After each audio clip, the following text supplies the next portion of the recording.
What's up, guys? We are here for the UFC 321 card in Abu Dhabi, and it's a good one. Now, the event starts 8 hours prior, so usually the main card starts at 10 p.m. Eastern. Well, it's going to start at 2 p.m. Eastern, which is very interesting because when they go to Europe for pay-per-views, they don't adjust to their time zone, but in Abu Dhabi, they do. But I would say the prospect of the card, it's Jose Delgado, although he has a very tough fight ahead of him against Nathaniel Wood, but he's an excellent striker. Great finisher, knocked out both of his UFC opponents in the first round. His most recent in June, he ended Haider Emil with a 26-second knockout. The guy is very skilled and exciting. The stake of the card, the two fighters that are walking the plank, are actually both fighting each other. Azat Maksum is on a 2-fight loss streak, and so is his opponent, Mitch Raposo. Although with context, not the worst losses in the world, but Raposo is winless in the UFC, and the only distinction between them two and someone like Alexander Rakic, who's on a 3-fight loss streak, with context, he did lose one of those by injury, is the fact that Rakic is in the top 10. These two guys are unranked, so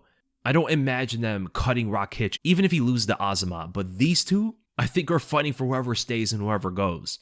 So I would put both of them as the stake of the card. And the fighter of the night is, of course, the heavyweight champion, Tom Aspinall. All eyes are on him to see if he could defeat Ciryl Gane and make a statement, beat him faster than Jon Jones, because we know Jon Jones fans are going to be comparing the two performances. If Gane proves to be a more difficult fight for Aspinall, we know the Jones fans are going to be throwing a lot of criticism at Aspinall because he's supposed to be the grappler and submit Gane just like Jones did. He's the biggest name on the card, he's the biggest star, and he's the only current champion there too. The banger of the card, the most explosive, fun fight, I would say is, I think, the main event, but you could go to Rakic versus Nurmagomedov. Now, the most slept-on fight on the card, I believe, is Nathaniel Wood versus Jose Delgado. That is by far the best prelim fight. If you're going to watch any of the prelims, that is the fight to tune in for. Both non-ranked but highly skilled fighters that could possibly enter the top 15 of the featherweight division. Both guys are excellent, man. Definitely watch that one. And then finally, the best overall fight of the card, I think, is Umar versus Bautista. They're the two most skilled on the card. It should be a highly technical fight, and Bautista can't just wrestle, lay and pray, and wall install against Umar, so he's going to have to fight and bring some sort of heat to the striking there, and he says he will oblige. He is targeting a knockout win against Umar, and yeah, good luck with that, dude. His last knockout win was in 2020 against Miles Johns, so he does have a knockout in the UFC, but comparing Miles Johns to Umar is insanely disrespectful. But let's go to the first fight of the entire card. Jaqueline Amorim versus Mizuki Inoue after a 2-year hiatus. She's making her return to the UFC to get absolutely destroyed by Amorim. This is going to be a very tough fight for her. They're both great grapplers, but I think the distinction in power is going to impact the fight greatly, just like it did when Inoue fought Lemos. She got dropped, and although Inoue seems small for the weight class, she did fight at a higher weight earlier in her career, so I think Amorim's power and being 4 inches longer is going to give her a huge advantage in the stand-up, while also be able to hold her own on the ground with Inoue if it ever ends up there. But Mizuki Inoue seems to be in much better shape than last time. Maybe the 2-year hiatus did wonders for her, but we'll see. I think Amorim is just too strong and too powerful. The same weaknesses that she had against Lemos is what I see here.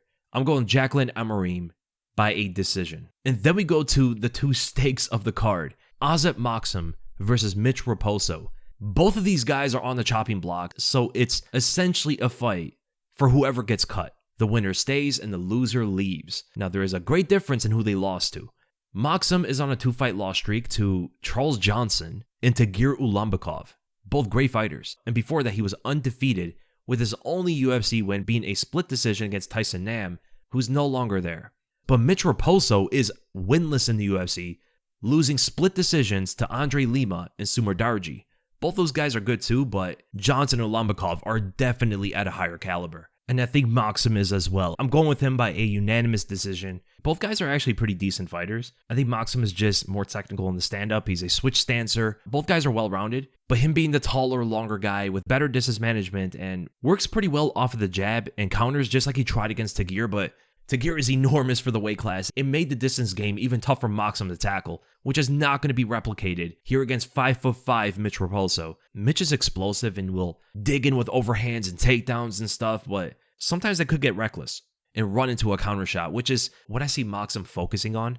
But Raposo has shown some glimpses of great boxing, especially before the UFC. Like that one body shot he hit Justin Valentin with was so slick in the 4th round as well. The guy can sometimes box pretty well, but he doesn't check leg kicks, as shown when he fought Lima. He had a tough time with the range against Umar Darji, which might also be similar here. And he doesn't have much output. Like when he fought Umar Darji, he landed a total of 13 strikes throughout 3 rounds, dude. And he only threw 30. Bro, do you know how ridiculous that is? To put it into context, we all remember the disaster that was Rose versus Esparza too, right? Well, in the 3rd round alone, Rose and Esparza each threw more than 30 strikes in that round, dude. Mitch Raposo threw 30 throughout all 3 of his against Umar Darji, bro. Now, to be fair, he does shoot a lot of takedowns, which occupies most of his time in the octagon, but that's not going to win him this fight either, just like it didn't in his last one. And ultimately, I think Maksum is going to work off the jab. The counters could probably shoot in some takedowns, mix up the game occasionally, and ultimately do enough to win the fight on a decision. So I'm going to go with Azat Maksum by decision. And then we go to the heavyweight division. A fight between Hamdy Abdelwahab and Chris Barnett. Despite Hamdy losing to Mohammed Usman, he should probably still win this fight through his wrestling. And that is if he decides to wrestle. For some reason, he shot only 1 takedown on Usman. I don't know about the betting lines here. Minus 400 for Hamdy. If he shoots only 1 takedown again, he might lose the fight. Chris Barnett, as we know, is strangely athletic. Like, this guy could throw wheel kicks while being shaped like a bowling ball. It's insane. He's quite fast for heavyweight. It's a heavyweight fight. Hamdy's fight IQ is not to be trusted. I still think he wins by a decision. And then we go to the sleeper of the card. Nathaniel Wood versus Jose Delgado. I cannot wait for this fight, dude. The best fight on the prelims by far. Wood is on a 2-fight win streak. He beat Morgan Charrier, putting on such an impressive performance. And he also beat Daniel Pineda. And then he got cheated to a loss by Muhammad Naimov. Naimov was kicking balls like it was football, grabbing the fence, grabbing the gloves. It was a full-blown MMA fight, man. All seemingly viable techniques at this point, given how the referees react to these fouls. Every fighter should be low-blowing and eye-gouging and all of that if they really want to win. If you're not low-blowing and eye-poking, are you truly a well-rounded MMA fighter? Nah, but it's ridiculous. Wood is in his prime. He's firing on all cylinders, although has not been finishing his fights too often. It's actually been since 2019 since he's finished his last opponent in Jose Quinones. But although he doesn't finish his opponents, he does hurt them in fights. He knocked out Morgan Charrier, which is a huge achievement. Charrier is a great fighter. He also dropped Daniel Pineda. He hurt Naimov and dropped Andre Fili. Those are all 4 of his last fights, but there's a huge distinction from just hurting your opponent and annihilating them the way Jose Delgado does. Delgado has no decision wins, ever. 100% finish rate, and his last 5 wins have ended by knockout. And if he does the same to Wood, the guy's a problem for featherweight because, man, Wood is a very skilled fighter, but he is rather small. Delgado's going to tower over him, being 5 inches taller, having a 4-inch reach advantage, probably weighs like 10 pounds heavier. And with that unorthodox, fast-paced style, he could overwhelm Wood in some moments. And by some moments, I'm talking about the first round, because that's when he usually ends the fight. Sometimes he can be difficult to time, therefore difficult to counter. Switching stances, he could fight from long, close. His power is present at all ranges, kicking from far range and throwing in body jabs to open up the defenses for his right overhand after. Just like how he fought against Conor Matthews, or like how he fought Haider Emil. Sporadic fight between those two, just crazy scrambles in the stand-up, and Delgado approached it in a much more unorthodox way, switching stances with his combos and then ending the fight with a knee in close. He's also a good grappler as well, but where he could sometimes be unpredictable, Nathaniel Wood could counter that, or at least he is opposite, with a much more fundamental style. I think the cleaner he makes the fight, the more impactful his advantages are going to be. He can be patient from long range and slip the punches of his longer opponent, just like he did in moments against Andre Fili. And Fili resembles the body composition of Jose Delgado. They're both 5'11". They both have like 73 or 74 inches of reach. And Wood defeated him, but it was definitely challenging. He got dropped by a left straight off of throwing an open stance inside low kick. And that technique seemed to be the focus against Andre Fili, just kicking out the legs to create openings for his hands. But there was a confusing issue that he didn't really recognize until he got dropped. And there was that Fili threw that left straight before the knockdown even scored, but Wood was very persistent on just landing that low kick. But then he rocked Fili by countering over that dropping jab. So Fili threw the jab, dropped it, created an opening for Wood to land the right hand, hurting him. And that could be replicated here against Delgado because he'll also drop his hands. But ultimately, that reach was a challenge for Wood to get by. I mean, even in the second round, Fili rocked him with a fade-out left hook. as Wood was trying to get past the reach of Fili to explode into his own range. Man, when you watch that Andre Fili fight, it makes it pretty difficult to be confident in Nathaniel Wood here, because Fili was hitting him with some shots that Delgado would end him with. There's a huge difference in power between Fili and Delgado.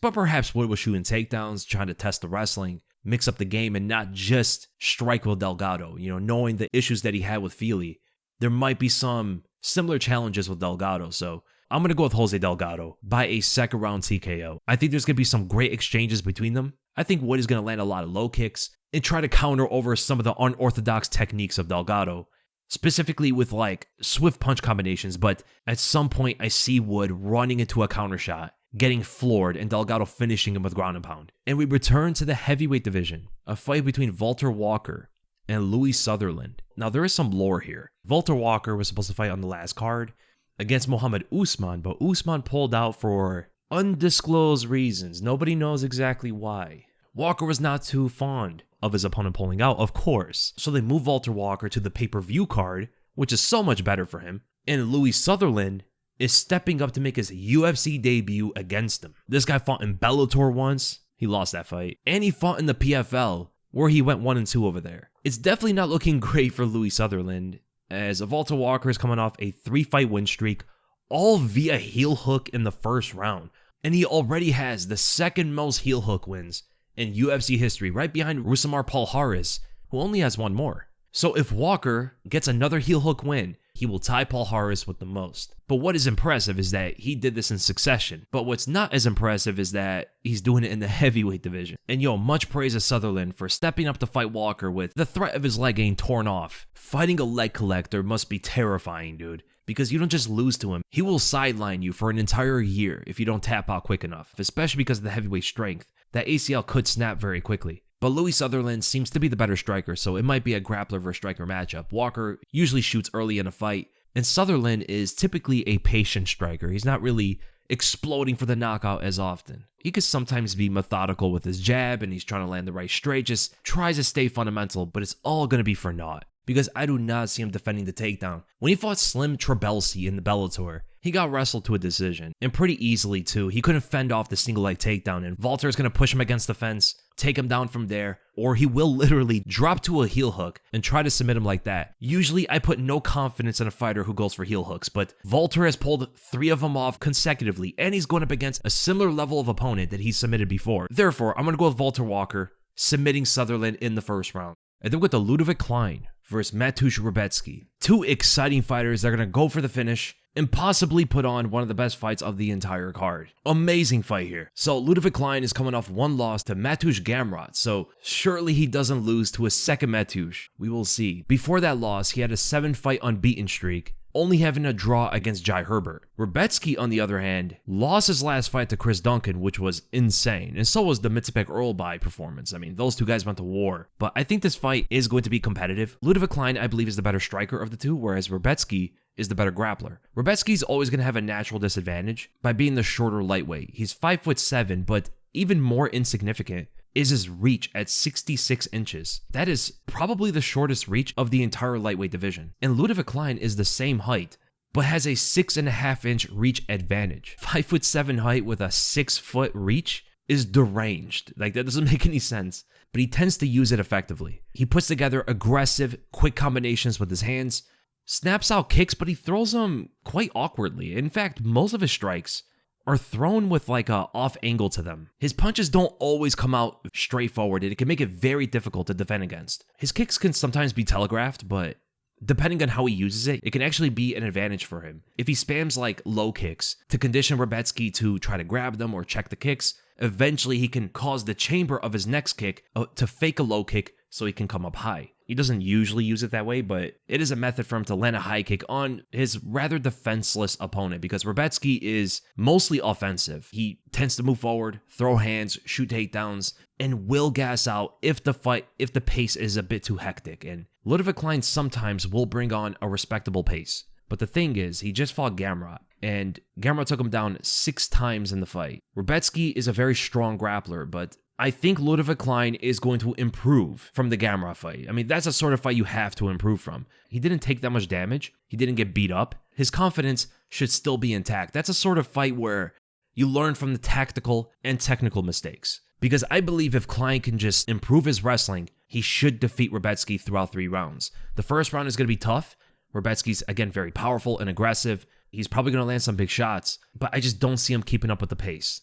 And eventually, at the end of the second round, going into the third, I think a fatiguing Rebecki is going to be even more defenseless, leaving his chin in the air for Klein to land the left hand multiple times and inflict enough damage to win on the scorecards or even by a third round TKO. Now, hopefully, for Rebecki's sake, he becomes more patient in this fight, right? Klein is a faster fighter. He has better cardio. He has the reach advantage. And we've seen Rebecki slow down in his last 2 fights. If he does that against Klein, he might get knocked out after all of the head trauma from his last 2 fights. Those are the sort of fights that take a piece away from you when you exit the octagon. Klein has yet to participate in a war like that in the UFC, but he seems like a fighter who would also thrive under that chaos.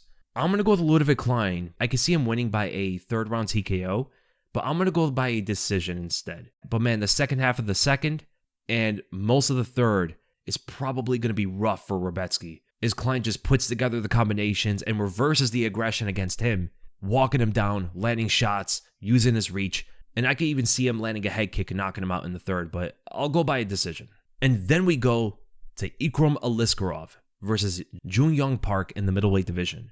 And both fighters are coming off a win, so Aliskerov knocked Andre Muniz out in the first round. In fact, all of his wins in the UFC so far have been first-round knockouts, with his only loss since Hamza Chimaev in 2019 was to Robert Whittaker by a first-round knockout. This guy rarely ever sees a second round these days, but Jun Young Park is a tough fighter and always happens to find the second or third round. So he's coming off a 2-fight win streak, a split decision win against Brad Tavares, and a unanimous decision win against Ismail Nardiev. Before those two, he lost to Andre Muniz by a split decision, a very close fight. And as we know, Muniz is no longer with the UFC.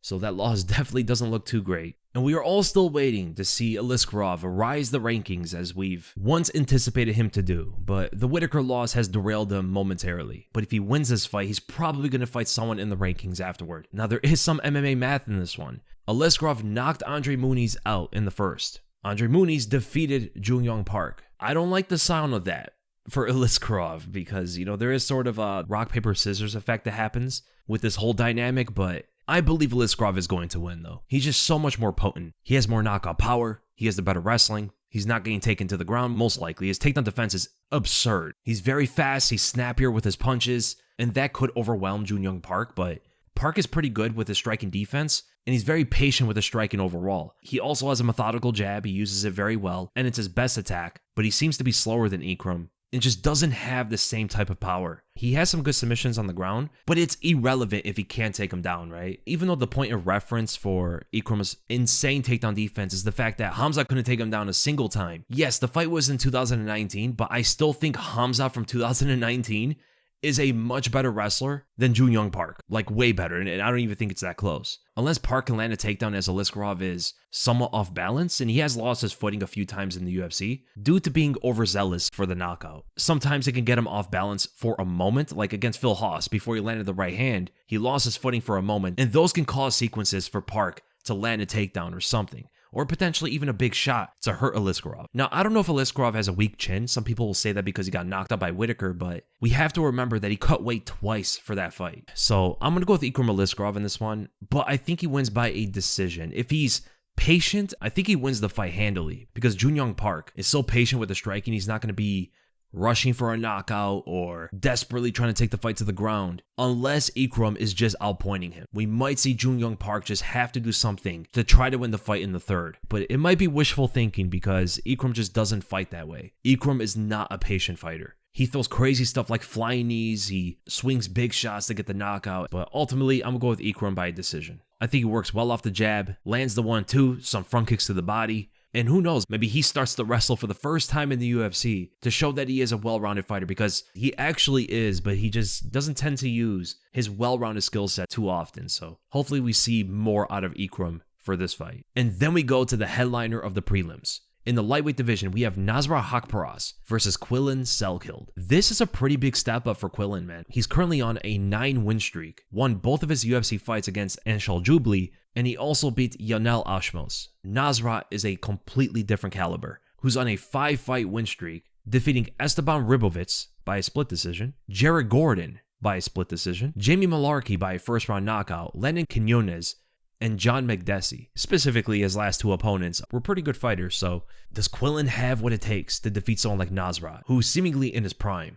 Now, right away, the clear distinction in attributes is that Quillin is 6 feet with a 75-inch reach at lightweight. That is quite insane because Nasrat is pretty much like an average lightweight. He's 5'10" with a 72-inch reach. Quillin is just so much more well-rounded. He puts together seamless combinations even at long range. He has good takedowns, shown in the Ashmos fight. Even when he's tired, he can secure those takedowns, and he's very composed even as he gets hit. And Nasrat can pack some power with that left hand, but Quillin's got a good chin, man. Ashmos landed some big shots on him in that third round, and he survived, and he fought his way through it. Quillin's jab and kicks are going to be quite disruptive as Nasrat is swinging that left hand, but potentially might shoot in some takedowns. Now, I think Quillin is better on the ground. I think he should be able to out-scramble Nasrat, potentially reversing positions, whether in the clinch or even if the fight gets to the ground, taking over most of the grappling control. But if he gasses out again in the third, this is going to be another scary fight, dude, because he was clearly ahead of Ashmos until he started fatiguing. Nasrat is craftier than Ashmos. The power might be relative, but with his southpaw stance and his confidence in his left hand, Quillin should definitely be more patient in those first 2 rounds and just try to posh him at range, exiting away from the fence without exploding for anything too crazy in this one. 2025 has been a great year for the Australians, and the year is not done, and I think Quillin defeats Nasrat Haqparast by a unanimous decision. Nasrat's tough, he's crafty, he's sufficiently well-rounded to not get finished, I believe. Now, if Quillin finishes him, that's a statement, bro. Because Nasrat has not been finished since 2020 against Drew Dober, and he's improved since then. So, if Quillin is able to get a finish, it's a necessity to have him fight in the rankings afterward. The only thing is, though, this is going to be his 3rd UFC fight and his 11th fight overall. So, is he prepared to fight the lightweights top 15? With a win over Nasrat, I think so. And lightweight's pretty shallow these days, so I think he'll do pretty well. It's not the shark tank that he used to be. If this was like 2020 lightweight, then I would be concerned for Quillin, but now there's like Mauricio Hufi, who I think he could beat. Grant Dawson, Benoit Saint-Denis, Michael Chandler, Renato Moicano. I think he could beat some of those guys. So it should be a great fight. But we go to the main card. In the light heavyweight division, Alexander Rakic versus Azamat Murzakanov. Man, Rakic desperately needs a win here. There's been much criticism about that top 5 ranking he used to have, but now he's number 7, despite losing his last 3 fights. Now, the loss to Jan was caused by an injury, and it was a good fight up until that point. But his claim to the number 7 spot is a win over Thiago Santos and Anthony Smith, but originally built off the Jimmy Manuel win. That was truly what made him a top 7 fighter, and he's been there ever since. So he lost to Magomed Ankalaev, who's the former champion. He lost to Yuri Prohaska, who's also a former champion. And before the Jan Blachowicz loss, he defeated Thiago Santos and Anthony Smith, who are no longer with the UFC. And if you think those wins are lacking quality now, it doesn't end there. He has no wins against anyone who's currently on the UFC roster. Jimmy Manuwa, Devin Clark, Justin Ledet, and Francisco Barroso are not in the UFC anymore. Now, if he loses to Murzakanov, I don't think he gets cut, but an additional loss might get him cut. This is a must-win situation for Alexander Rakic. And the thing is, he's a good fighter. He had a decent fight against Ankalaev. He got yiried, which is understandable. And going into the 3rd round with Jan, it was 1-1. And those are some of the best fighters in the light heavyweight division. But Azamat could be as well. He is still undefeated, and so far has had 5 UFC fights, but not against any notable opponent. He knocked out Brenton Ribeiro in the 1st round, just as he was supposed to. He knocked Alonzo Menafield out in the 2nd round, decision Dustin Jacoby, and then knocked out Devin Clark and Tafon Chukwi. So far, has only had 1 decision win in the UFC, and it was against the best opponent he arguably fought in Jacoby. So this is actually a huge jump in competition. From fighting Dustin Jacoby and Alonzo Menafield to fighting Alexander Rakic is like a jump to the moon. He was fighting the bottom of the top 15 to now fighting number 7. But the rankings are not truly indicative of how skilled a fighter actually is. So Azamat has a uniform style. From the southpaw stance, he generally just focuses on landing the left hand. He has so much confidence in it. It's very fast and he uses it well. Explodes and occasionally with awkward timing that can be difficult to defend against. He measures well with his right hand. He tries to get on the outside the lead foot and blitz the opponent with the left, especially as they're taller. Rakic is enormous for this weight class. Murzakanov is going to try to use his speed advantage on landing the left hand just like he does against everybody, but Rakic is more versatile, especially as a striker. He has great kicks. Now, them being in the open stance is going to be pretty tricky to land the inside leg kick, but cutting off the outside step, with the outside leg kick can be more effective. Anything to eliminate each phase of Murzakonov's style is going to be massively beneficial. So this means eliminating the measuring of the lead hand, cutting off the outside step, and also evading the left hand.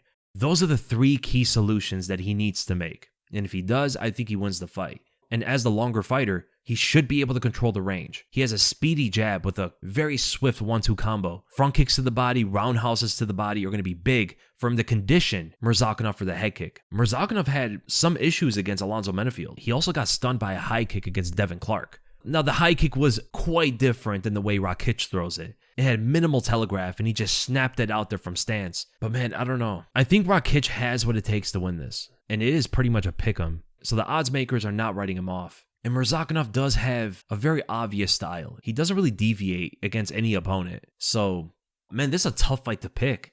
I'm going with Rakic in this one. I like the fact that he's more well-rounded in the stand-up. If he could cut off the outside step, the rest of the fight becomes much easier for him. And that would magnify his advantages with the open stance. To land the right straight, body kicks and head kicks. And I think the step up in competition is just going to be a more difficult task for Murzakonov with all of those other elements. So I'm going to go with Alexander Rakic to win this fight by a 3rd round TKO. I think he drops him and then finishes him with ground and pound. And then we go to the heavyweight division. The number 1 contender fight between Alexander Volkov and Jailton Almeida. The winner is most likely going to fight the winner of the main event. So this is what they meant about how they'll take care of Volkov. You guys remember that? Where Volkov was robbed from a win against Ciryl Gane? And then he was told that he'll be taken care of. I'm starting to think they had a different meaning about being taken care of.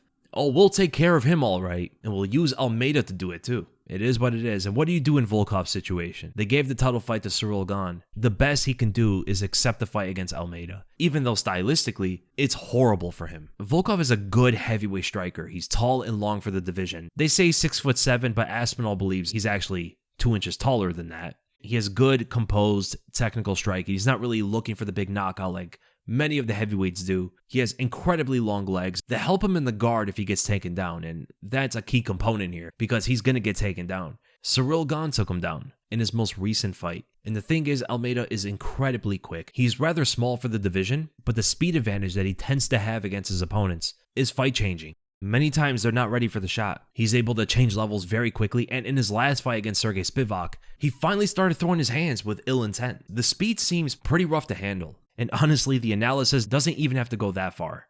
Volkov is not defending all the takedowns, and Almeida is one of the best submission artists in this division. He might be the very best. He has excellent top control. He's not going to gas out. Again, being 235 pounds, he's going to be better conditioned than most of them. So I'm picking Almeida to win this fight by a 2nd round submission. It's a shame what they did to Volkov, bro. He should be fighting for the title, but man, they robbed him of a title eliminator win and then given an assassin to take him out. Not gonna lie, as a fan, I would love to see some Volkov justice with him defying the odds and getting the win. So from one number 1 contender fight to another, we go to Umar Nurmagomedov versus Mario Bautista in the bantamweight division. This potentially is going to determine the next bantamweight title challenger. I would think so, right? Merab is fighting Jan in December. I don't imagine anybody else leapfrogs ahead of these two. If Umar beats Bautista, we get the big rematch, right? And I think it'll be even bigger than the first fight. And then if Mario Bautista beats Umar, you have to give him a title shot. The guy's on a massive win streak too. Beating Umar would be enough to give him that, but I don't know if that happens. I mean, Bautista's saying he's looking for a 1st round knockout. What is a man without a dream? Salted fish. Go for it, dude. I hope Bautista tries to get a knockout. It would make the fight a lot more entertaining. And seeing that his last knockout was in 2020 against Miles Johns, with his last 4 wins being decisions, and he couldn't even finish a walking punching bag like Patchy Mix, I'm just not too sure to agree with that he'll finish Umar Nurmagomedov, who is extremely technical, much more difficult to hit than Patchy Mix, has excellent grappling, and is seemingly the most technical fighter in the division. Yeah, I don't know about that, Bautista. Well, he is on an 8-fight win streak. Defeated Patchy Mix, Jose Aldo by a split decision, and by far the best guy he fought, Ricky Simone, Damon Blackshear, Guido Canetti, Benito Lopez, Brian Kelleher, and Jay Perrin. Umar is coming off a loss to the current champion and bantamweight GOAT, Merab Dvalishvili, and he fought very well in that too. The fight was very close. And before that, he was undefeated, defeated the likes of Corey Sandhagen, Beksa Almakhan, who's probably going to be pretty decent in the future, and also fighters like Raoni Barcelos, who he knocked out in the first round. So Umar is technical everywhere. He might be the most complete fighter in the bantamweight division, even including Merab. He just doesn't have that level of cardio. He has good boxing from the southpaw stance, puts together the 1-2 pretty well. He has dexterous kicks, throws up question mark kicks, round kicks, front kicks, and is generally versatile with both legs. He has good footwork, moving in and out. He has good timing with his takedowns and excellent top control. Now, the thing about Mario Bautista is that he's also well-rounded. He has good striking, but puts more emphasis on his boxing skills. He has decent wrestling and Brazilian Jiu-Jitsu. But the number one asset that Mario Bautista has is his fight IQ. He knows how to win fights. He develops a very good game plan, and he does not deviate away from it, even if the entire crowd is booing him the entire time. I never want to see him fight the way he fought Jose Aldo again, but at the same time, there is a level of respect I have to give him for being so composed, because he did not get away from that game plan at all, and he's still unapologetic about it. The guy knows how to win. Whether the audience falls asleep to appreciate it or not, that could take a fighter a very long way, but enough to beat someone like Umar, I just don't think he's technically on this level. He has good fundamental boxing combinations, but Umar's able to keep him away with his kicks. I think he's faster than Bautista and a better wrestling to offset the boxing. And when you see how Ricky Simone and Damon Blackshear were able to take him down, the shot timing of Umar, I think is going to be even more difficult to handle. Because Bautista honestly doesn't have great takedown defense. I would not be surprised if Umar just wrestles him to a decision, which would be so ironic and sort of karmaic too. Loses his number one contender fight in the same fashion that he beat Jose Aldo. But regardless, I think Umar is just going to be quicker on the trigger with the punches. He has the range advantage with his kicks and just the much better wrestling to offset Mario Bautista's striking. So I'm going to go with Umar Nurmagomedov to win this fight by decision, getting him the next title shot after Merab fights Jan. And then we go to the co-main event, Virna Jandiroba versus Mackenzie Dern 2. I think Virna has improved so much since losing to Dern in their first fight, but dude, I have to agree with Dean Thomas. This is probably the most insignificant title fight in UFC history ever since the Zuffa era. Not even joking, dude. Montano versus Modafferi, low-key, you can argue had more importance than this title fight, especially after hearing Mackenzie Dern say that if she were to fight Zhang Weili, she would not be ready for it. Well, that is very counterproductive on promoting this fight. We definitely don't want to hear that. It really makes this fight seem so insignificant. This next strawweight champion is only going to be like a placeholder or deemed a paper champion because Zhang Weili vacated her title after pretty much beating everybody there was to fight, except Virna. She didn't fight Virna, but was it going to be any different?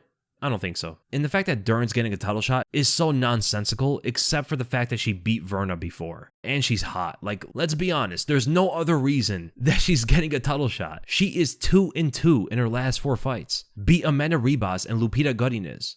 Neither fighter are top ranked. She lost to 2 top ranked fighters in Amanda Lemos and Jessica Andrade, as well as Yan Xiaonan earlier. What I think happened here was Virna, of course, deserves to fight for her title no matter what. I mean, she beat Yan Xiaonan and Amanda Lemos, which is quite interesting. A lot of mutual opponents, but she's on a 5-fight win streak, beat some great fighters. She deserves to fight for a belt against somebody, right? Mackenzie Dern has a claim to a title shot only due to the fact that she beat Virna in 2020. And they're capitalizing on promoting her looks.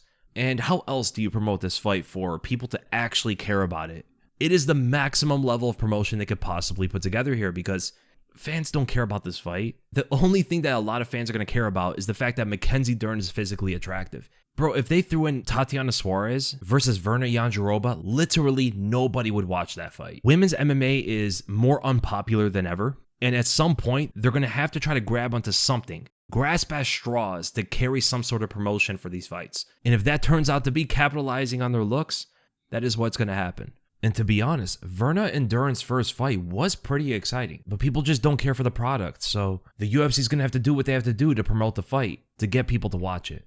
But regarding the fight, Virna Jandiroba is the better wrestler of the two. She has more of a fundamental striking style, nothing really unique there. Mackenzie Dern, on the other hand, she is a lot more explosive and seems to be more athletic. Of course, being a Brazilian Jiu-Jitsu ace, she's actually insanely skilled on the ground, which can counter Virna's wrestling style, and she punches harder, but tends to lose her composure in the striking. I don't know if she can stop the wrestling. She's going to attack with a lot of submissions, though. Depending on how that plays out, it could start to gas Dern out throughout 5 rounds. Now, neither fighter have great cardio, and Virna's only ever been to the 5th round once in her career. That was when she fought Mizuki Inoue, who's also on this card. She fought her in 2018, and Invicta for the title. Now, Dern has been 5 rounds, so she might honestly have the better cardio, we'll see, but who knows, she also slows down with that crazy haymaker style that she has. She gets so reckless in the stand-up, but Virna's not much of a striker, so Virna's gonna have to shoot takedowns and try to control this fight and defend all the submissions while staying on top. I'm gonna be honest though, dude.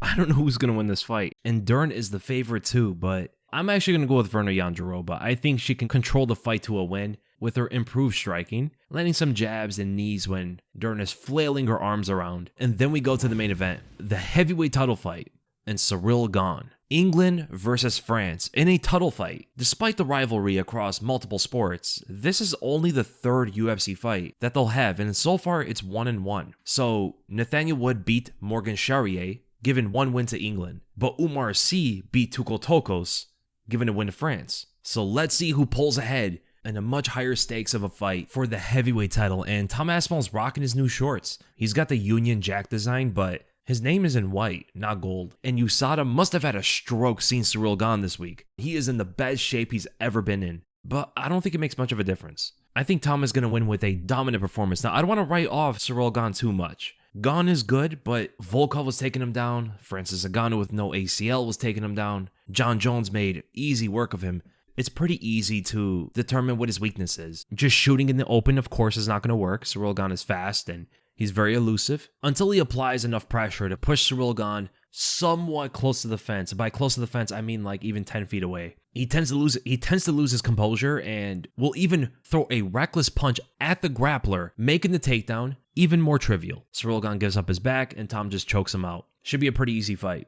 And we all know the John Jones fans are definitely going to be tuning in for this one because they're going to be comparing the way Tom wins versus the way Jones won. If Tom does not beat him within like 2 minutes, Tom is going to get a lot of criticism. If he takes 4 minutes or even a whole round to finish Ciryl Gane, the criticism is going to be that he couldn't do it like John Jones. And bro, if it goes into the second, we are never going to hear the end of it about how Tom is not on Jones level. Dude, if Ciryl Gane knocks him out with a spinning elbow, just throw the heavyweight division in the garbage. Dispose of the entire weight class. It's done. Yeah, John Jones was better and heavyweight's dead. But there's no way that happens, dude. There's no way pulls off a knockout against Tom, dude. Do you know how insane that would be? After all of the talk and the debate about Tom versus Jones, Ciryl Gane ends the whole conversation by knocking Aspinall out. That's not happening, dude. There's no way. Tom is going to submit him in the first. And I think Tom is going to take this fight very seriously. I don't think he's going to underestimate Ciryl Gane at all.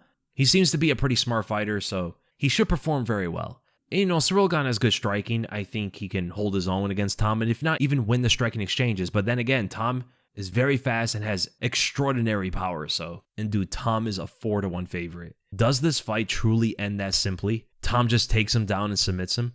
I don't know, man. Title fights never tend to be that simple, so I don't know. Dude, I just have a feeling something crazy is going to happen between those two. Like Ciryl Gane drops him, or even if Tom just knocks him out in the first, doesn't even use his grappling. Like that would be pretty crazy too. But it seems like the consensus is that Aspinall should win this fight through his grappling. Anything else would be impressive or surprising. I think at least. But if you want to capitalize on these fights, you could sports bet on DraftKings. Thankfully sponsoring this video, covering all the UFC fights and providing the absolute best betting lines. Plenty of sports to pick from, not just MMA, but from all the UFC pay-per-view cards to the fight nights, to even Dana White's Contender Series, DraftKings has it all. With plenty of research, you could capitalize on those odds using that MMA knowledge. And there's some really good fights on this weekend's card, like the championship fight between Tom Aspinall and Ciryl Gane, even though Aspinall is a massive favorite going into it. But it's unlike Virna Jandiroba versus Mackenzie Dern, which is nearly a pick'em. They fought before. Umar's a big favorite against Bautista,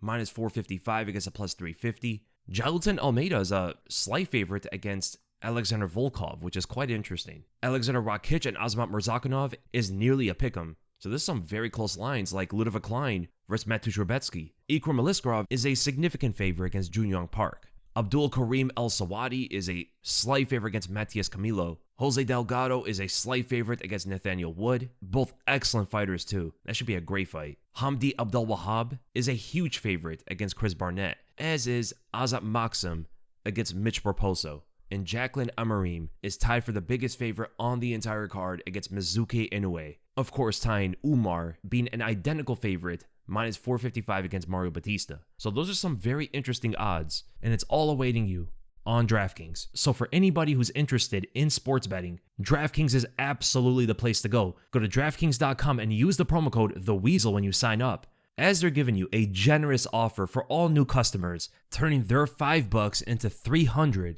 if your bet wins. Paid instantly in bonus bets. The crown is yours, and the offer requires a minimum of minus 500 on the odds. Remember, go to DraftKings.com and use the promo code TheWeasel. Remember to bet responsibly. And that is the end of the video, guys. I hope you guys enjoyed it. Make sure to give it a like, subscribe to the bell for notifications, leave in the comments who you think are going to win these fights, and I'll see you guys in the next video.